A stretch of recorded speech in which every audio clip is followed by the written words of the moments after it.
Hi guys! So ngayon magluluto tayo ng pancake. So ito ang aking favorite during my kids. So narito guys ang ating mga ingredients na gagamitin. So simple lang, nilagyan ko lang siya ng fresh coconut milk. Nilagyan ko rin siya ng fresh milk. And nilagyan ko siya ng sugar, nilagyan ko siya ng eggs, at saka nilagyan ko siya ng corn harina. Yun, ginamit ko pala dito corn harina.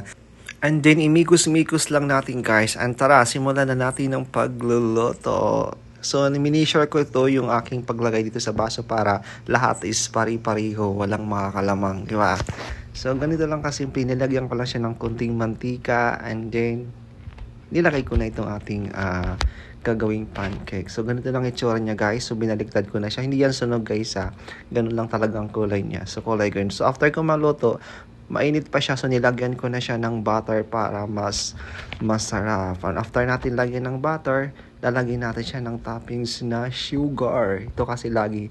Then, nung bata kasi ako, gusto ko maraming sugar yung pinapatong dyan. So, ayan, lagyan natin para mas lalong masarap. Ito, ganito po. So, ang nagawa ko pala dito guys, nakagawa ako ng 15 pieces, ang dami. So, namigay ako sa aking mga kapitbahay dito dahil sayang naman, dami. So, kainan na. Kainan na.